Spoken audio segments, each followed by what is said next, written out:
Killing conservative voices. That's the topic of today's Bold and Blunt, and I'm your host, Cheryl Chumley, giving you a Christian conservative look at today's news, politics, culture, and events. Did you hear what happened to Amber Athey? She was a morning talk show host on O'Connor and Company, Larry O'Connor and Company, on WMAL, and she made a joke about Kamala Harris's brown suit, and she paid dearly for it.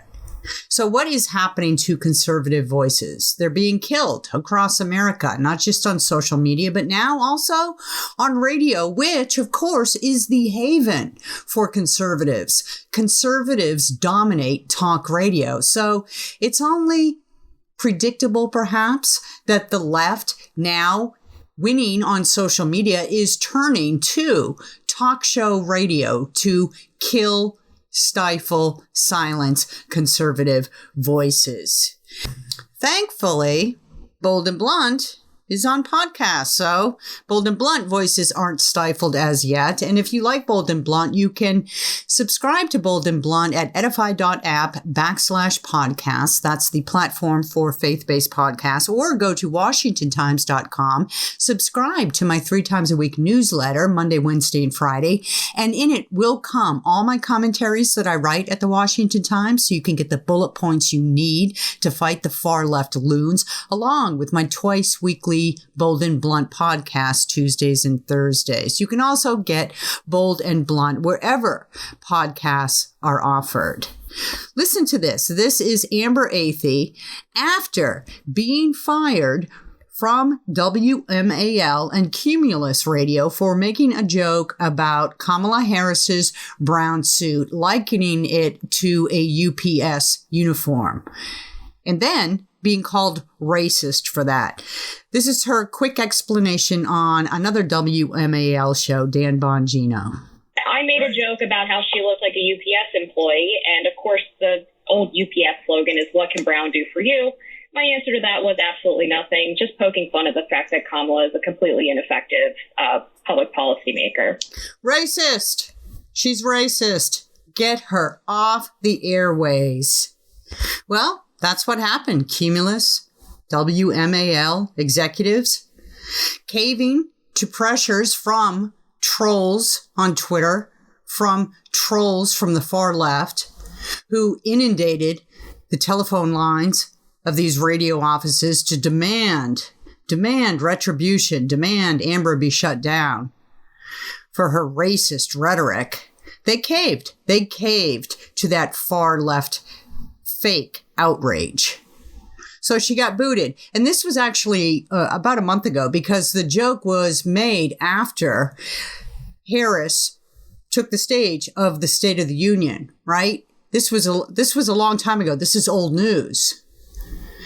But Amber Athey was quiet for so long about it because she was trying to figure out with the executives of these radio entities what the heck happened. Why was she fired? Why was she fired over such a tame joke? And just to put this in context, just to give you the full facts, this is exactly what she tweeted on March 1st. Kamala looks like a UPS employee. What can Brown do for you? Nothing good, apparently. So the reference, what can Brown do for you? She already explained that was a reference to the UPS prior slogan, what can Brown do for you? It's a joke. It's a joke. And guess what? Anybody who wears all brown automatically puts themselves out there as being compared or referenced as a UPS employee, because that's what UPS wears, right? UPS employees wear all brown. It's not a very common color. It's not a very attractive color for somebody in positions of power to wear, right? It doesn't scream, look at me, I'm a leader. Brown is not the go-to color for powerful people. And so the fact that Kamala Harris even wore this to something as important as the State of the Union just opens the door for her to be the butt of jokes. But to call out somebody as racist for saying that, it's an outrage. It's an outrage because it's so stupid. It's like saying the sky is blue and somebody says that's racist. Or it's like saying bananas are yellow and somebody saying that's racist. It's about as random as you can get.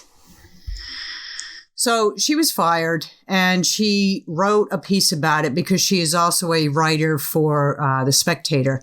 And she wrote in this piece, she basically explained her side of the story, and I'm going to quote right from it. She wrote, "I am no stranger to cancel culture." This is April 4th, right?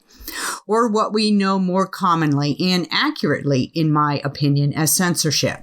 Because when you shut somebody down for their political beliefs, that does strike as 180 degrees opposite of what founding fathers intended when they penned the First Amendment. Political speech especially was protected.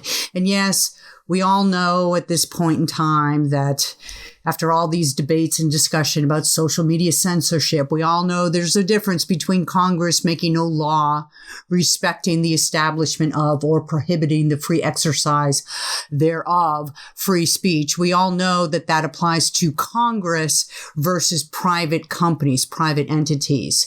But the spirit is the same, right? In America, you either have free speech or you don't. It's not free speech for this segment of society versus free speech for that segment. Or it's not free speech allowed by this segment of society versus free speech disallowed by that segment of society. The military, different beast, different animal. But you can't shut somebody down because they make a political joke. That is truly the definition of anti-American. So she writes, "When I was one of a handful of conservatives on a liberal college campus," and this is interesting because this gets into my guest today, who has also firsthand experience of dealing with the Nazis, the tyrants, the censors, I don't know what to call them. I don't know the politically correct term. But anyhow, the people who would have you not speak on college campus. My guest has experience with that also. So Amber is writing, "When I was one of a handful of conservatives on a liberal college campus, my peers on the left reported me to our resident advisor for, quote, creating an unsafe environment, end quote, and demanded the administration step in to cancel speaker events I hosted through the college Republicans. They later would ask the university to revoke my degree. Throughout my 6 years as a political journalist and commentator, left-wing activists have tried every trick in the book to drive me out of the industry, digging up old tweets, demeaning my appearance, and harassing my employers. None of it has worked until now." And then she goes in discussing what happened because of the tweet she made about the UPS-looking employee, Vice President Kamala Harris, and her brown UPS-looking outfit. She writes, "Harris wore a chocolate brown business suit that was panned on social media." See? Already out there. You wear all brown, people are going to call you a UPS employee. That's just how it goes. But apparently, if you're a conservative making that joke, then that is taboo. Back to Amber's piece. Some users compared her to a Hershey's chocolate bar. Again, not that funny, but hey, predictable. All brown? Things that are all brown in the world. Let's think about it. UPS employees. Hershey's chocolate bars. Other things that aren't as courteous to reference in public discourse. But Amber went with the UPS uniform. Fired. Cumulus, WMAL, caved to the far left. And now the far left tyrants, the far left fascists are no doubt cheering and toasting each other all around in their mother's basement because they don't have an apartment where they can congregate alone, and they don't have the money that it takes to go sit in a bar and buy drinks to toast each other because they're waiting for their next stimulus check. Anyhow, my guest today has a similar experience about her time well spent on another liberal college campus, Harvard. Her name is Carine Hajjar. She is, in addition to graduating from Harvard, a feat in itself, especially if you're a conservative, a feat in itself.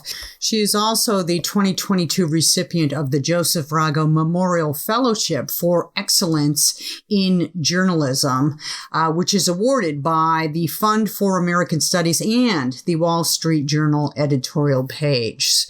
And because of her firsthand experiences at Harvard dealing with the leftist loons there, Carine became a very vocal advocate for free speech and true tolerance and diversity with speech, not just the type the left promotes, meaning zero tolerance, zero diversity, but true tolerance and diversity, the kind that welcomes opinions and speech from all political beliefs, from all political walks. Carine, thank you so much for being on Bold and Blunt. I really appreciate your time. Thanks for having me. So you grew up in Milton, Massachusetts. You attended and graduated Harvard. And while you were at Harvard, you were a member of the Harvard Crimson's editorial board, yes? That's right, yes. And while there, you penned this very interesting piece, or perhaps it was after. It was called Always at Odds. You wrote it in April 28th, 2021. And you opened with this sentence: to not be liberal at Harvard is to be unacceptable. That's pretty powerful. Can you explain your circumstances that led you to write that? Yes, absolutely. So I decided the last semester of my time at Harvard, I kind of was dealing with some risk there, that I was going to speak out about the pressure I was feeling around free speech, lack of free speech, and just the social standards, the woke social standards on Harvard's campus. And so I chose that last semester because I knew I was graduating. And I think that's very telling, because what I found was not only in the classroom, but just in social interaction, not being woke and not being liberal could really be to your not only academic detriment, but your social detriment. And this progressive woke orthodoxy permeated every level of the college experience, from your classroom discussions to your syllabi to even your social interactions and extracurricular activities. You know, I think most Americans now are aware of the liberal leanings of America's places of higher learning. But what you're describing just goes beyond that. You're basically saying that you were just completely bogged down with wokeism, both in your classes and socially. That's right. That's right. If you weren't liberal, you kind of branded as, insensitive, and if you doubled down on conservative beliefs or just simply moderate beliefs, you could be branded as even worse. It wouldn't be a far jump to be branded as a racist, a bigot, etc. So you have to be really careful with what you said publicly in the classroom, and also your actions. I know until recently, mask mandates were just lifted at Harvard and in Massachusetts, but until recently I had a lot of friends still on campus that were experiencing a lot of shame around masking, despite Massachusetts plummeting levels of COVID and infection. So it's not just what you say or what you believe, but certain social signals you send. Geez, so God forbid, right? Probably if you said that you were a Donald Trump supporter at Harvard, what would happen in a case like that? I actually wrote a piece about that. Not only if you're a Trump supporter, but just a conservative, you were grouped into that Trumpist wing of the college, and that is definitely a group you do not want to be in.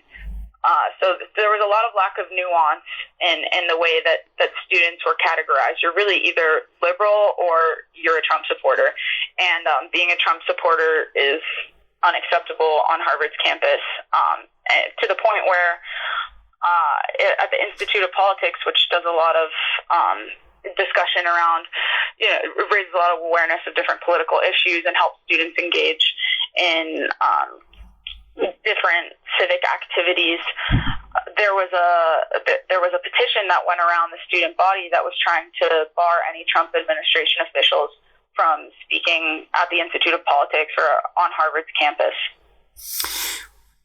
That's astonishing to me. And I wonder, do you think that most of the students you came across at Harvard who were publicly liberal leaning were truly liberal at heart, or do you think they just played that game because they were afraid to show their conservative leanings? Well, this is something I talk about in a piece I wrote for National Review back in October. And there's this, I was talking to Professor Steven Pinker, and he was describing this kind of witch hunt mentality that occurs where if you're not in the group of, quote, denouncers, you will be denounced. And so appearing moralistic, whether you're actually you're being moral or not, the sheer morality doesn't really matter. It's all about appearing moralistic. So I think a lot of students will signal wokeism despite their actual views. And I do believe that there's a silent majority at Harvard and other liberal institutions of higher education that are kind of fed up with all of these standards.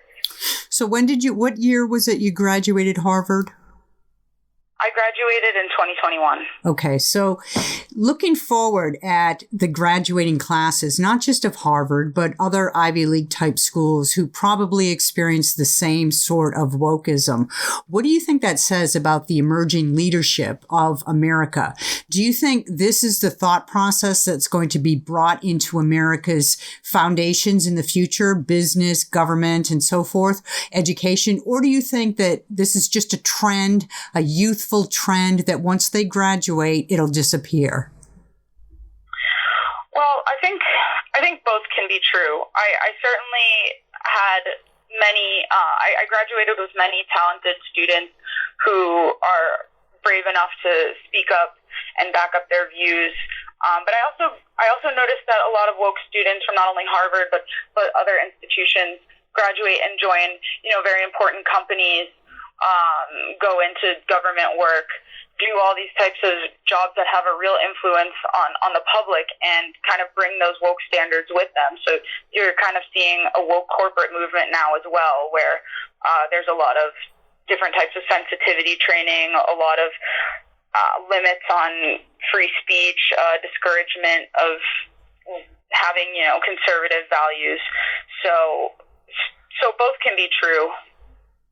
And I'm reading a line right now from your excellent Harvard Crimson piece from April 2021, Always at Odds, where you write, I find myself sharing a hopeful message. If you choose to share your non-mainstream views, you will be forced into the greatest education of your life. What were you writing about there? Well, once I got to the point where I was really fed up with the woke standard, I was forced to confront my views and to decide really what I believe and whether that's worth speaking up for and being, a social target for. And once I decided that it was worth it, I really doubled down and tried to learn more about my beliefs and to really hone my opinions. And what you'll see is a lot of woke students on campus, they use a lot of buzzwords. They're trying to, like I said earlier, signal moralism. But I decided to take the approach where I was going to really understand my beliefs. I took a class on conservative ideology, and I started writing more pieces and putting my views out there. And that forced me to back up everything I said, because I knew if I didn't back it up thoroughly, I would be attacked and branded as, whatever unsavory label woke students could come up with. So, Carine, what's your family background? Are your parents conservative? Was your family traditional, politically speaking? What kind of atmosphere did you grow up in, politically speaking? I grew up in a pretty conservative household. My parents have always been Republicans, have always voted Republican, and I will say that I disagree with my parents a lot, and we always have pretty passionate discussions in the household, and that was always encouraged. But I also grew up in the context of a very liberal state and a liberal town. Milton is an extremely blue town. So I was having those discussions at home, and then going into, I was in the public schools for a bit in Massachusetts, and I grew up around a lot of liberal thinkers. So it always I think it was always a good thing because I was exposed to both sides and I was constantly in discussion. And then I got to college, and it was pretty difficult to encounter a situation where there was no more discussion. I'm from Massachusetts as well, and it is very liberal up there. And it does help to strengthen your arguments, though, to understand how the other side, so to speak, thinks. So I get what you're saying there.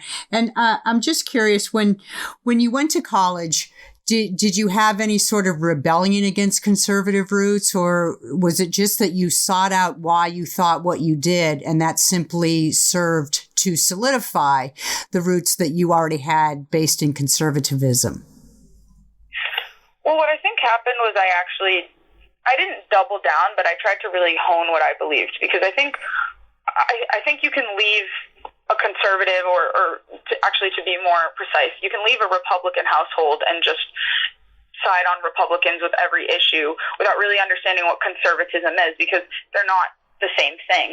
And I wanted to understand exactly what conservatism is, and so that's why I tried to really figure that out during college. And I actually came out of college, I think, more conservative and also more critical of certain Republican stances and disagreeing with my parents more. But it wasn't like I was leaving college as, the caricature of a Marxist college student, but I was leaving more conservative and disagreeing with my parents because of that. And while at school, or perhaps it was right after, you can explain, you were the co-founder of the Harvard Institute of Politics Conservative Coalition. What was the logic that led to that creation, and what does that coalition accomplish now? I started the Conservative Coalition also my last semester of senior year, because I wanted to leave Harvard with a space for students like myself who, I wasn't trying to create a partisan type of environment. I wasn't trying to support the Republican Party outright in the Institute of Politics, because it is a bipartisan space meant to foster bipartisan conversation. I was simply just trying to create bipartisan conversation, and that wasn't occurring in the Institute of Politics. And so the Conservative Coalition was essentially an entity that created a space for those types of conversations, for students to feel safe discussing conservative stances and values, and also as kind of an advocacy group to advocate among Institute of Politics leadership and try to bring in more conservative speakers. And what I saw a lot of at Harvard, not only at the Institute of Politics, was if you brought a conservative on campus, usually they were the type of conservative that was exclusively anti-Trump and exclusively critical of the Republican Party. And you didn't see a lot of conservatives who, either sided with Trump or, agreed on certain issues or were willing to stand up for kind of more hot-button conservative values like being pro-life or more conservative fiscal values, for instance. So I was just trying to expose the student body to a more diverse set of perspectives from the right. And that sort of segues into my last question, that I'm just curious, based on your personal experiences and how you fought this wokeism in college, what do you see as a solution? How do you get a student who is viciously anti-free speech and will just shout down a conservative, guest? How do you get them to listen to your platform and to open their ears to hearing countering viewpoints? Well, I think there are a few steps that need to be taken, and one of them is among students. Students who feel similarly frustrated, like I did, need to stand up and speak out and to voice their views, but they need to do it in a measured way, in a respectful way. They need to back up what they say with fact, and it needs to be done very thoroughly, because number one, they could be canceled and they're just shut down. Their voices don't really matter. But you also have to approach these issues sensitively, or else more woke students just simply won't listen. That's something I experienced a lot on the Crimson's editorial board. We would talk about really hot button issues, policing, for example, and you really couldn't get a word in unless you were you started off extremely carefully and sensitively. So that's one thing. Students need to stand up and start speaking out and to do it more thoroughly.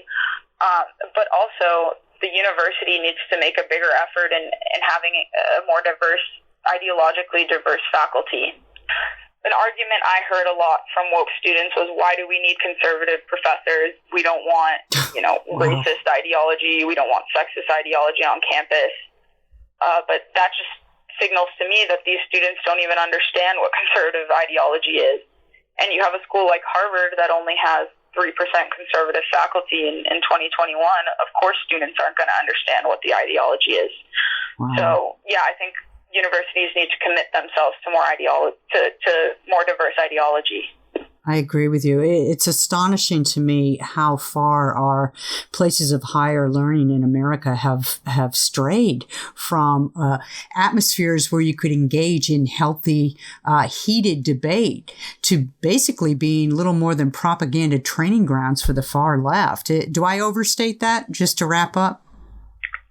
I'm generally hopeful, because I think that the pendulum is starting to swing, and students like myself are starting to feel fed up.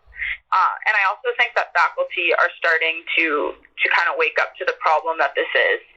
And you're seeing more outside organizations like FIRE, like Academic Freedom Alliance, that are giving either legal support or just publicity to professors who are being canceled, students that are being canceled, because finally people are waking up to the fact that this is a problem.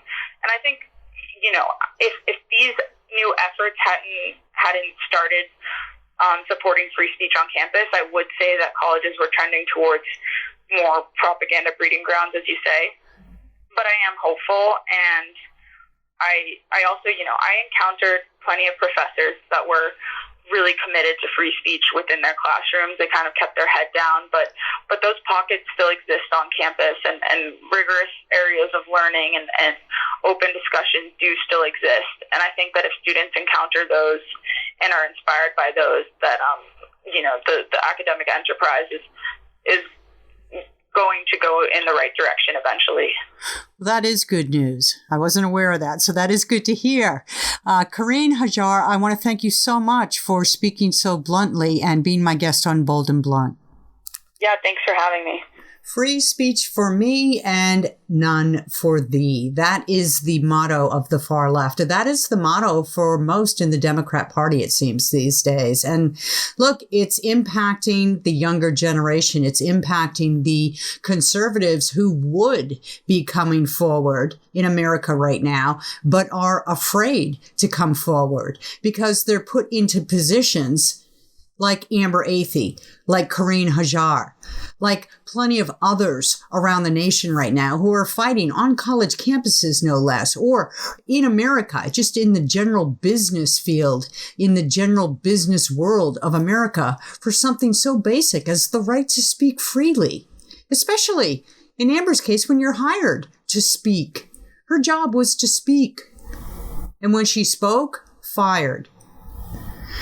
Unbelievable what America has come to, and it's going to take strong people in the youthful generation to turn this. We need less wokeness and more, well, I'm just going to say it, tolerance and diversity. Thank you for listening. Go to edify.app/podcast and subscribe to Bold and Blunt there, or of course go to WashingtonTimes.com and subscribe to my newsletter along with my twice weekly Bold and Blunt.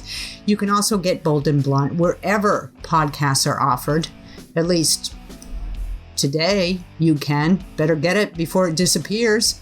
And just one more note. I have a new book coming out May 3rd. It is called Lockdown, the Socialist Plan to Take Away Your Freedom. It is a follow-up to my best-selling Socialists Don't Sleep, Christians Must Rise, or America Will Fall. You can get both books at Amazon, at Books A Million, at Barnes & Noble, or on my website through the links there, CherylChumley.com. Pre-order Lockdown now and find out what the left does not want you to put together about the coronavirus, about the quiet behind closed door dealings the left has been making using the coronavirus as justification. Tune in next time, and in the meanwhile, stay blunt, stay bold.